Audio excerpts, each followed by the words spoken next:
As Saudi Arabia is to oil, the UK is to wind, a place of almost limitless resource, but in the case of wind, without the carbon emissions, without the damage to the environment. Is Boris Johnson mad? In 10 years' time, offshore wind will be powering every home in the country, with our target rising from 30 gigawatts to 40 gigawatts. You heard me right. Really, really mad. Your kettle, your washing machine, your cooker, your heating, your plug-in electric vehicle, the whole lot of them will get their juice cleanly and without guilt from the breezes that blow around these islands. The problem for Boris's plan is that sometimes there is no wind. Here is Herne Bay on the North Kent coast in the early afternoon of Tuesday the 10th of November, just a couple of weeks after Boris Johnson's speech in which he claimed the UK would become the Saudi Arabia of wind. The Kentish Flats wind farm is situated 5 kilometres offshore from here. Not one of the 45 wind turbines is moving. The problem is shown here in a chart of total electricity supply and demand. For the first 2 days of November, wind provided Britain with a stable 10 gigawatts of power, approximately 40% of the combined capacity of all the wind turbines in Britain. But on the 3rd of November, the weather began to change and output from wind farms began to fall. This caused the National Grid to issue an electricity margin notice advising that there was a risk of shortages the following day. And on November the 4th, output from wind farms dropped to around 2 gigawatts, just as demand was peaking and just as the National Grid had predicted. Output from wind farms continued to fall over the 5th and into the 6th, 7th and 8th of November. This variability of wind power creates a huge problem for grid operators, a gap between demand and available supply. Even with the addition of other renewables, the gap between supply and demand was many times greater than the output from green energy sources. To make up the difference, gas generators were ramped up to meet demand. Nuclear power stations were already producing at their maximum capacity, and even coal plants were turned back on to help meet Britain's need for electricity. This shows us how crazy Boris Johnson's plans are. There is no way that wind can provide a continuous supply of power to Britain's homes. Over the next 10 years, Johnson wants to nearly double the capacity of Britain's wind farms and to eliminate the use of fossil fuels. If Britain experiences the weather that we have had this November in 2030, this is what the total output of Britain's wind farms will look like. In 9 years, the problem of intermittency will not go away, it will be made worse. In November 2030, there is no possibility that wind power will be, as Boris Johnson claimed, cheaper than coal, cheaper than gas, because unlike coal and gas, wind will be scarce. Wind will not be powering your kettle, your washing machine, your cooker, your heating, your plug-in electric vehicle, because there won't be any wind. Britain will not be the Saudi Arabia of wind, it will be the North Korea of electricity. In order to manage this new and unnecessary problem of scarcity, grid operators will ensure grid stability by reducing demand.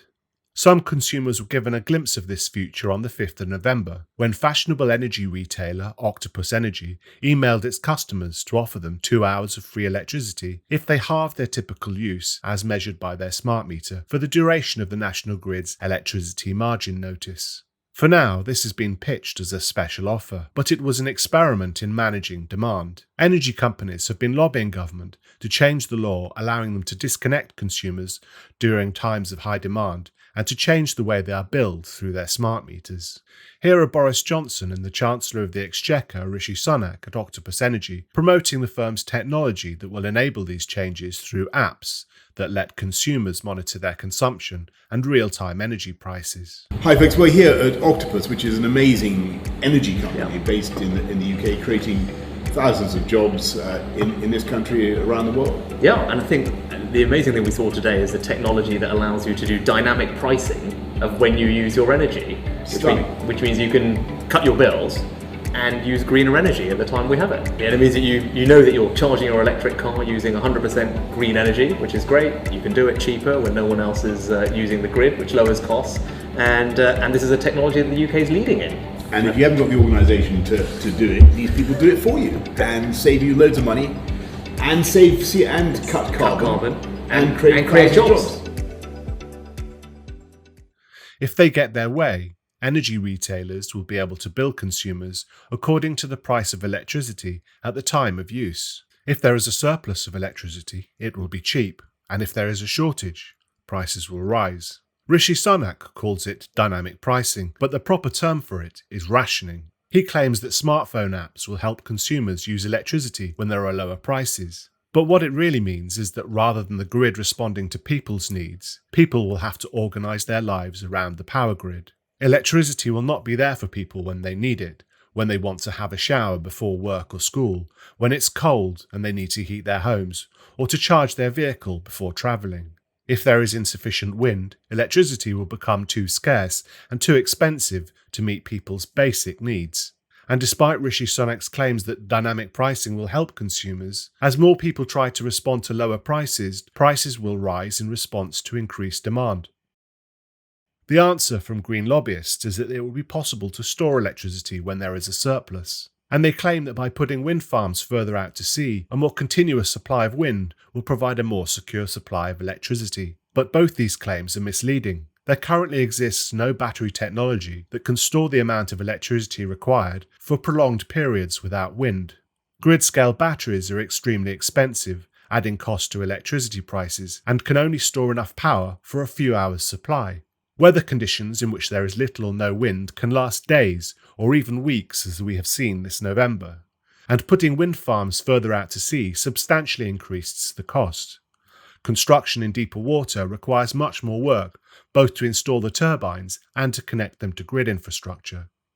And this has still not solved the problem of intermittency. Even out at sea, there are times where there is little or no wind. The Prime Minister and the Green Lobby have not been honest with the public about the costs of net zero and the imposition that this will place on consumers. They claim to be leading a green revolution, but unlike industrial revolutions of the past, the net zero agenda will not make things cheaper and more abundant to allow people to take control of their lives. The green revolution will instead force people to reorganise their lives around unpredictable cycles of scarcity, the weather, and price signals. If Boris Johnson believes that is a good thing, he is mad. Really, really mad.